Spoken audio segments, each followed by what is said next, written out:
C'est une révélation sans précédent qui secoue la région. Pour ne rien manquer de cette affaire, abonnez-vous massivement à Afrique en direct. Bonsoir à tous. Le Premier ministre Ousmane Sonko du Sénégal a récemment interpellé ses concitoyens, leur demandant des sacrifices pour redresser l'économie du pays. Un appel fort qui survient dans un contexte de défis majeurs, dette publique très élevé, estimé à plus de 100% du produit intérieur brut, déficit budgétaire et attente sociale forte après le changement de régime. Le gouvernement dénonce une gestion passée opaque, l'objectif étant de redresser le pays d'ici 2 à 3 ans.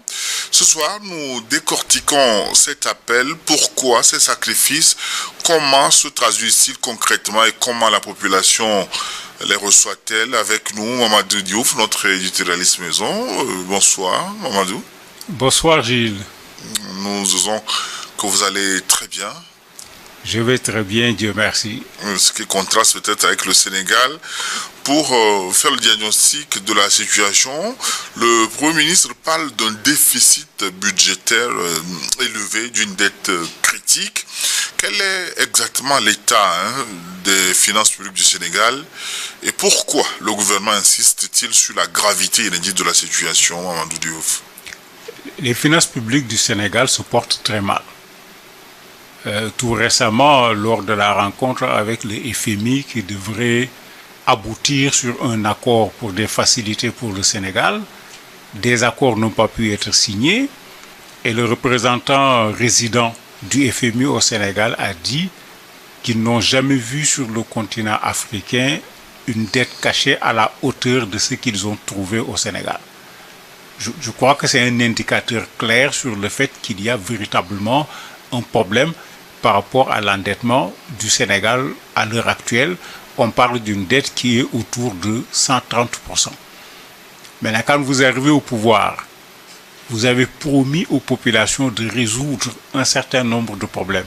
Vous tombez sur une dette de 130%, mais comme l'a dit le président de la République, à un certain moment, ils n'ont aucune marge de manœuvre. Puisque 130%, ce que ça signifie, c'est que quand le produit intérieur brut du Sénégal fait 100%, on prend les 100%, on rembourse. C'est-à-dire les Sénégalais ne profitent en rien de tout ce qui a été produit, puisqu'il faut rembourser la dette. Pire encore, après avoir utilisé les 100% pour payer la dette, il y a 30 autres pourcents qu'il faut payer.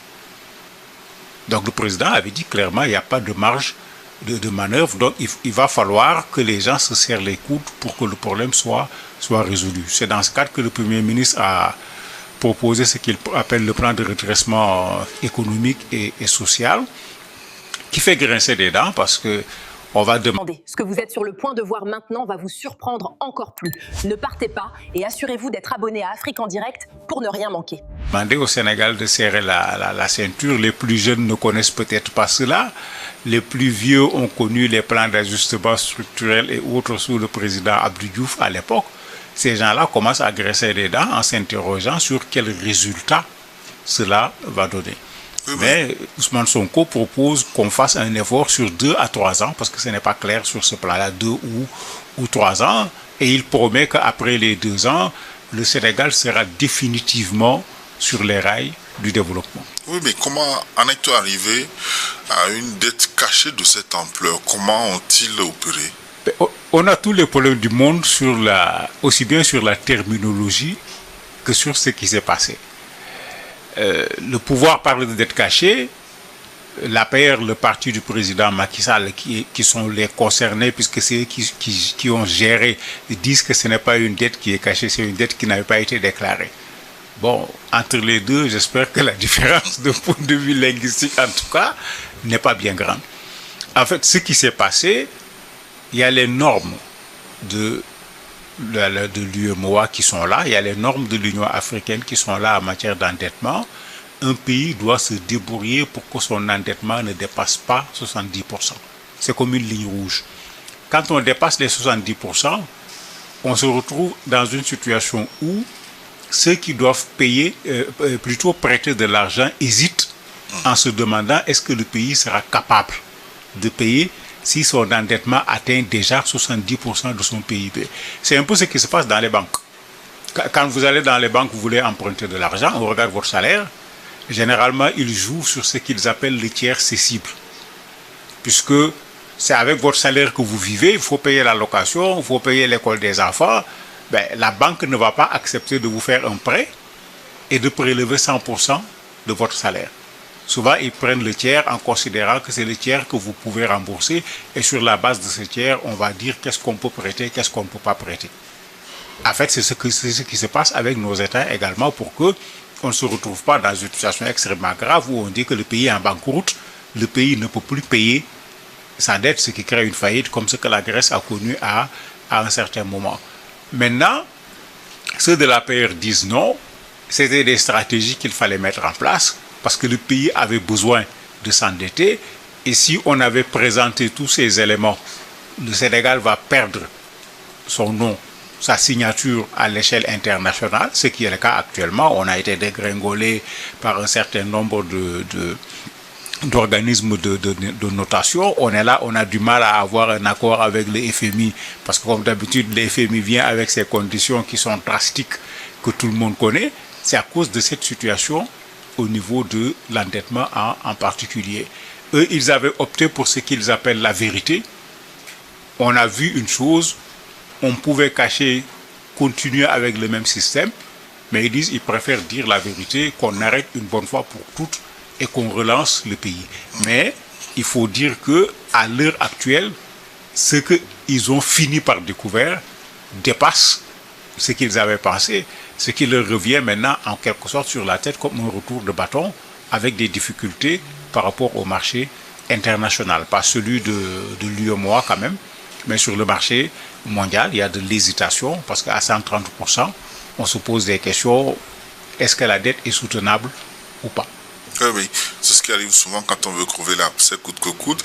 À un moment, dites-vous, quelles sont les conséquences directes de ce niveau de dette sur le quotidien des Sénégalais en termes de taux d'intérêt sur les services publics, par exemple, connu récemment un mouvement d'humeur lancé par le parti Macky Sall où des opposants sont descendus dans les rues.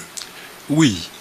Ils avaient promis, en fait, parmi les engagements, parce qu'ils parlaient plus d'engagement que de promesses, qu'ils allaient travailler à ce qu'on aille dans le sens de la réduction du train de vie de l'État. Ce qu'ils sont en train de faire. Certains trouvent que ce n'est pas suffisant, mais il faut reconnaître qu'ils sont en train de le faire. Dans les services, par exemple, très tôt, ils ont dit qu'il n'est plus question qu'il y ait imprimante dans chaque bureau, du matériel pour faire du café dans chaque bureau. Non, il y aura une cafette quelque part. Celui qui veut du café, il va là-bas. Imprimante, on mettra une imprimante en fonction des services quelque part. Celui qui veut imprimer, il envoie, il pourra aller récupérer ses copies. Il y a une certaine rationalisation qui est en train d'être faite du matériel qui est là. En plus de la rationalisation du matériel qui est là, ils ont regroupé les commandes de l'État pour que chacun ne puisse pas se mettre à commander, qu'on contrôle également les commandes pour savoir qu'est-ce qu'on commande, est-ce que le besoin est réel, qu'on fasse le groupage pour réduire le coût.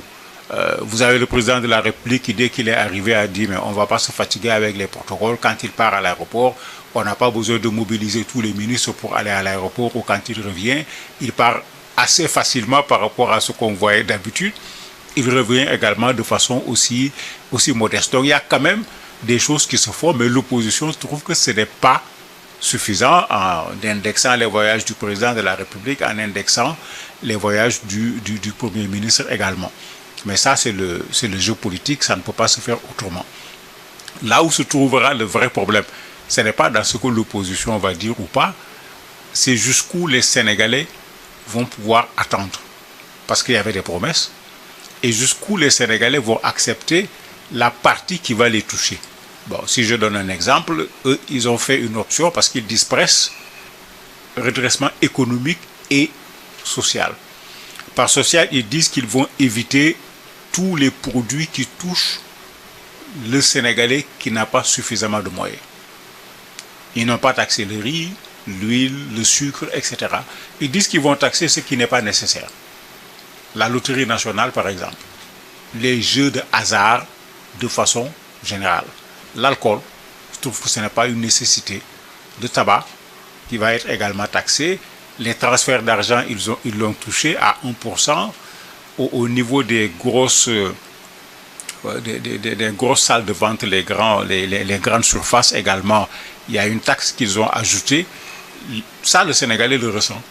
Parce qu'on disait qu'on va tout faire pour l'éviter, mais le Sénégalais le ressent parce que même les compagnies qui fournissent des chaînes de télévision et autres ont été touchées et ils l'ont augmenté sur la somme que les gens payent. Donc, même si au départ, on ne visait pas le consommateur qui est en dernière ligne, l'entreprise se met à ajuster également la structure des prix pour ne pas porter seul le redressement en faisant porter une partie à la clientèle. Donc, de ce point de vue, les Sénégalais le ressentent.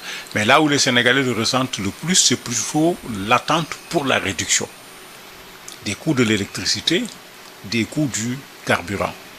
Il a dit récemment que le coût de l'électricité sera réduit.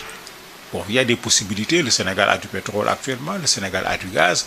Si le gaz est utilisé, par exemple, on n'a plus besoin d'acheter sur le marché international, de dépendre du dollar. On achètera en CFA chez nous à un prix qui sera certainement un prix préférentiel. Pour le gasoil, ce n'est pas encore le cas parce qu'il va falloir pouvoir transformer le pétrole en gasoil. Il y a la raffinerie qui est là quand même, la SAR. Mais est-ce qu'elle peut produire suffisamment pour le Sénégal? Ce n'est pas encore évident. Donc il y a des côtés où les attentes restent. Maintenant, on sent la difficulté parce que vous avez beaucoup de secteurs qui grognent. La santé, l'enseignement, le nettoyage, parce que l'État n'a plus les facilités de régler immédiatement tous les problèmes quand les problèmes se posent. On fait attendre un peu le temps de pouvoir avoir de la disponibilité financière pour régler.